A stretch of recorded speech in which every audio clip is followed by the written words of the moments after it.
Bonsoir à toutes et à tous, bienvenue dans ce journal.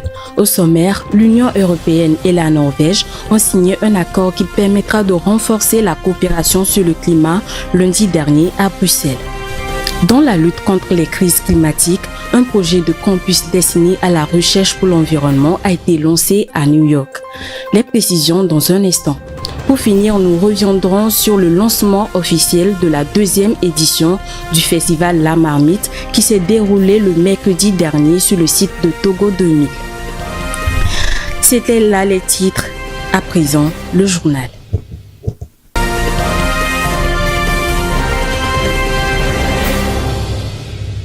Un accord pour une alliance verte a été signé entre l'Union européenne et la Norvège le lundi 24 avril dernier à Bruxelles. Cet accord va renforcer la coopération sur le climat, l'environnement, l'énergie et l'industrie propre. Plus de précisions dans ce commentaire d'Alessandra Descampi. L'Union européenne et la Norvège ont signé un accord pour une alliance verte afin de renforcer leur action conjointe en faveur du climat et de l'environnement et leur coopération en matière d'énergie propre et de transition industrielle. La signature a été faite entre la présidente de la Commission européenne Ursula von der Leyen et le premier ministre norvégien Jonas Gahr Støre. La Norvège est un partenaire fiable et de longue date de l'Union européenne avec lequel nous partageons une vision commune pour un continent climatiquement neutre, a déclaré la présidente de la Commission européenne. Les parties réaffirment leur engagement à réduire d'au moins 55% leurs émissions de gaz à effet de serre d'ici à 2030 par rapport au niveau de 1990 et à la neutralité climatique en 2050 au plus tard. Elle vise à maintenir la hausse de la température mondiale dans la limite de 1,5 degré Celsius prévue par l'accord de Paris, tout en garantissant la sécurité énergétique, la protection de l'environnement et les droits de l'homme. L'Alliance verte Union européenne-Norvège est la forme la plus complète d'engagement bilatéral dans le cadre du Pacte vert pour l'Europe. Elle a été préparée et négociée sous les auspices du vice-président exécutif chargé du Pacte vert pour l'Europe, Frans Timmermans. Les pays de la Corne de l'Afrique sont confrontés à une grande sécheresse où plus de 20 millions d'enfants sont menacés par la faim, la soif et par de graves maladies. L'ONU entend débloquer des fonds supplémentaires afin de venir en aide aux populations pour faire face à ce phénomène. Les précisions dans le commentaire qui suit. La sécheresse est un phénomène de plus en plus récurrent dans certaines régions du monde. Selon l'UNICEF, plus de 20 millions d'enfants sont menacés par la faim, la soif et la maladie en Éthiopie, au Kenya et en Somalie. Un chiffre qui a plus que doublé en 5 mois. Le changement climatique, les conflits, l'inflation mondiale et les pénuries de céréales dévastent ces régions où près de 2 millions d'enfants ont actuellement besoin d'un traitement d'urgence contre la malnutrition aiguë. Alors que les familles sont poussées à bout pour faire face à un stress, les enfants sont exposés à de nombreux risques générés par le travail des enfants, les mariages forcés ou les mutations génitales féminines. Selon l'agence onusienne, un montant supplémentaire de 690 millions de dollars est nécessaire au plan d'urgence 2023 déjà doté de 759 millions de dollars. Cette somme viendra en aide aux enfants et leurs familles à se rétablir et à s'adapter au changement climatique sur le long terme. Aux États-Unis, un projet de campus de 70 hectares est destiné uniquement à la recherche pour l'environnement. Ce projet lancé à New York consiste à former les étudiants et les chercheurs. Elle va également permettre de trouver des solutions à la lutte contre les crises climatiques. Plus de précisions dans ce commentaire de Rafietou Berego. Ce campus construit sur 70 hectares sera destiné spécifiquement à la recherche sur l'environnement. C'est un projet très ambitieux d'une valeur estimée à 700 millions de dollars selon le maire de New York, Eric Adams. Le campus sera construit sur le site de Governor's Island, une petite île du sud de Manhattan avec vue imprenable sur le gratte-ciel et en face de la Statue de la Liberté à New York. Ce site aurait servi à l'époque d'avant-poste à des marchands néerlandais pendant la Révolution contre le Royaume britannique et également de prison pour les soldats confédérés lors de la guerre de sécession. Le chantier va durer 3 ans. Le campus serait un centre de recherche mondial et un laboratoire vivant pour des solutions innovantes à la crise climatique qui constitue la grande menace du moment, a précisé le maire. Governor's Island, qui est déjà une île sans voiture, le restera. Les déplacements seront assurés par des ferries qui feront la navette toutes les 15 minutes avec des bateaux hybrides pour préserver l'environnement. Le projet est non seulement financé en partie par des fonds municipaux déjà existants, mais aussi par 2 confédérations de milliardaires, dont celle de Michael Bloomberg, l'ancien maire de New York. Le contribuable, quant à lui, n'est pas concerné. Le chef de l'État, Faure Sozmnanya Singbe, a présidé la cérémonie de mise en service de l'hôpital Dr Lafia le mercredi 26 avril à Lomé. Dr Lafia, qui signifie hôpital de la santé, permettra d'améliorer l'offre des soins hospitaliers au Togo par des soins de santé de haute qualité. Cette opération rentre dans le cadre des festivités marquant le 63e anniversaire de l'indépendance du Togo. Le ministre du Commerce, Kojo Adedje, a lancé officiellement la 2e édition du festival La Marmite le mercredi 26 avril dernier sur le site de Togo 2000. Placé sur le thème cuisine et ODD, repenser la culture, le partage et la consommation des aliments, ce festival vise la valorisation et la promotion des cuisines togolaises et africaines. Le compte rendu avec Alessandra Adekombi. De la ferme à l'assiette, ils sont nombreux ces amoureux de la cuisine locale et bio pour ce second rendez-vous du festival La Marmite 2e édition. En présence de plusieurs autorités, il est question pour cette édition de faire du consommé local et bio un moyen de lutte contre le changement climatique.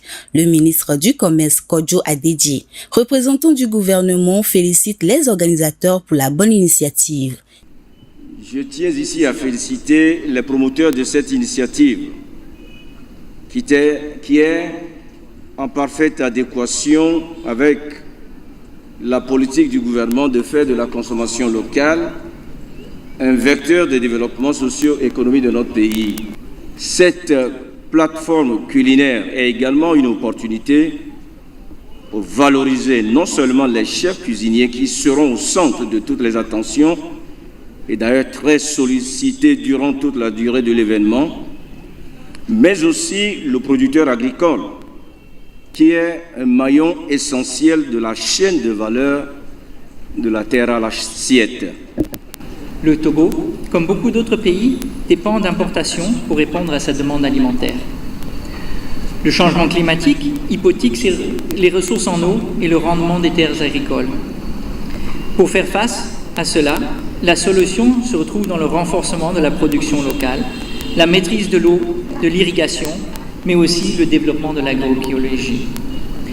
Je suis heureux que le Togo a pu mettre en place une stratégie de transition vers l'agroécologie et la production biologique. Et je suis très heureux que l'Union européenne puisse soutenir une initiative comme le FESMA. Comme je l'ai dit, il y a une sensibilisation qui est nécessaire du côté du producteur par rapport aux pratiques de production écologique, agroécologique, tout comme il y a besoin d'une sensibilisation du consommateur par rapport aux produits locaux. Cuisines et ODD, repenser la culture, le partage et la consommation des aliments, c'est le thème retenu pour cette 2e édition dans ces innovations. L'actualité nous a incité à adopter, à définir ce thème avec nos partenaires, y compris partenaires institutionnels comme l'Université de Lomé, parce que le FESMA, ce n'est pas, comme je le disais tantôt dans mon intervention, ce n'est pas simplement une question de cuisine, ce n'est pas simplement l'assiette, c'est tout ce qui est depuis la ferme et qui arrive à l'assiette, toute la chaîne de valeur qui quitte la ferme et qui arrive à l'assiette. Donc c'est pour mener cette réflexion à comment faire en sorte que nous produisions, ou nous consommons plutôt ce que nous produisions, pour que nous produisions davantage. Nous en produisons déjà. Personne ne peut lier la qualité de nos productions agricoles. Personne ne peut lier la qualité de notre cuisine. Personne ne peut nier que la cuisine togolaise fait partie de celles en Afrique qui ont une très bonne réputation. Alors pourquoi ne pas profiter de cette cuisine? D'autant plus qu'aujourd'hui, tout le monde sait le lien qui peut exister entre ce que nous mangeons et notre santé. Des cuisiniers et chefs venus de plusieurs pays d'Afrique sont déjà présents à ce festival qui réunit plusieurs cultures autour de la marmite. Festival continue sa mission de contribuer à maintenir l'identité de la cuisine ancestrale togolaise. Vous allez découvrir dans ces 12 jours de mets préparés par les professionnels de l'art culinaire, inspirés par le savoir-faire traditionnel avec les ingrédients du terroir togolais. Des ateliers de formation, des stands, des jeux de tombola, diverses activités sont organisées au quotidien à cette deuxième édition. Pour ces 12 jours d'échange et de partage, Lomé sera la capitale des cuisines africaines. Au Nigeria, un écologiste pas comme les autres s'engage dans une action de dépollution. On l'appelle l'homme araignée. Il s'est donné pour mission de débarrasser la ville des déchets et des détritus. Plus de précisions dans ce commentaire. Au Nigeria, les déchets environnementaux représentent un défi majeur, en particulier dans les zones urbaines. Un homme araignée milite pour l'environnement en ramassant les détritus. L'écologiste Jonathan Olaloku est devenu célèbre dans sa ville d'Osogbo lorsqu'il a décidé de lutter contre la pollution locale, vêtu d'un costume de Superman. 2004 a été l'année où j'ai commencé mon travail en tant qu'activiste écologiste. Je nettoie les rues, je dis aux gens comment ils peuvent garder leur environnement propre, mais de plus en plus de gens ne me prennent toujours pas au sérieux et je me sens triste à ce sujet.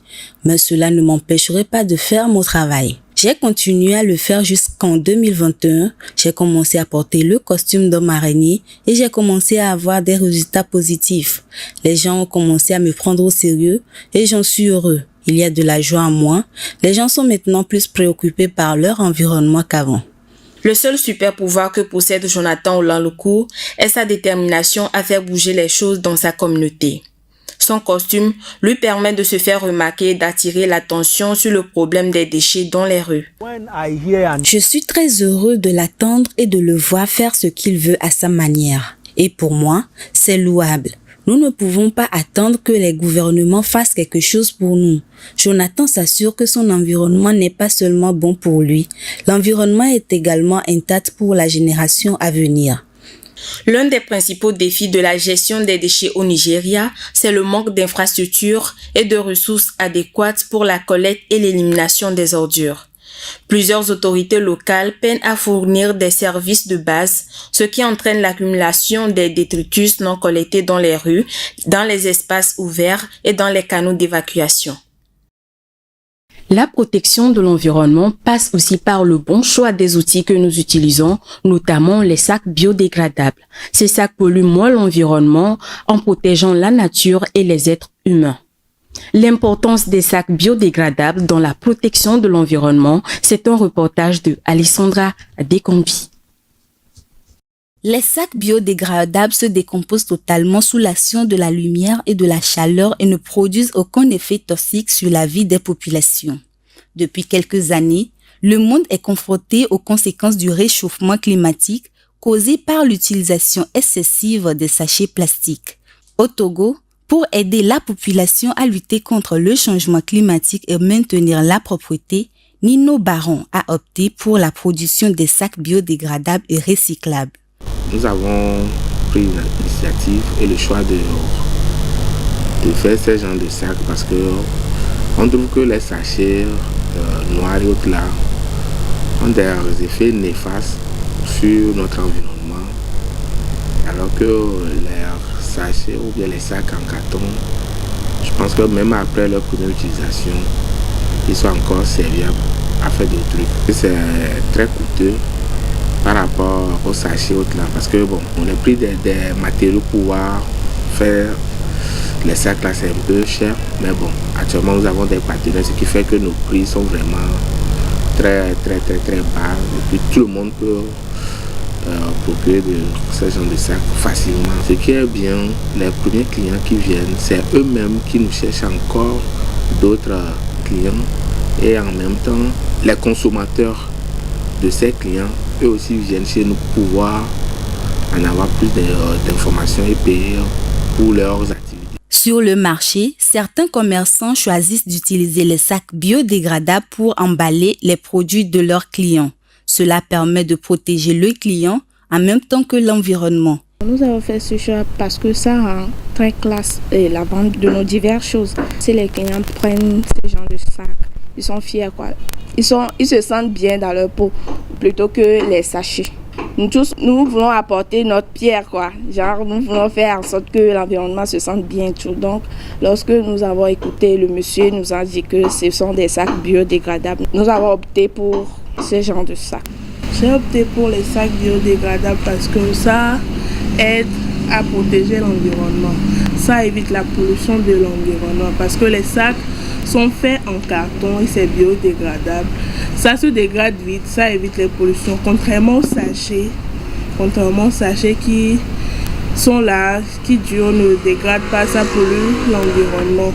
En plus, c'est à moins de coût, ça aide beaucoup. Contrairement aux autres packaging personnalisés, tout ça, c'est joli, présentable et en même temps, ça nous aide à protéger l'environnement. En plus de son importance dans la protection de l'environnement, le sac biodégradable ne manque pas d'offrir au client l'élégance dont il a besoin.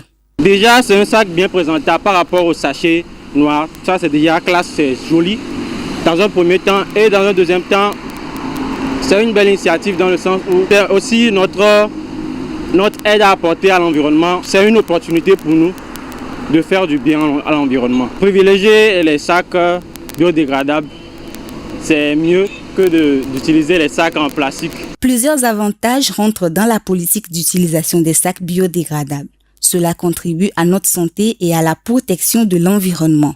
La contribution de tous pour un Togo propre et sans maladie dépend de tous et de chacun. Ainsi prend fin ce journal. Merci à vous pour votre attention. Restez sur Green TV International pour la suite de nos programmes. Au revoir et à bientôt.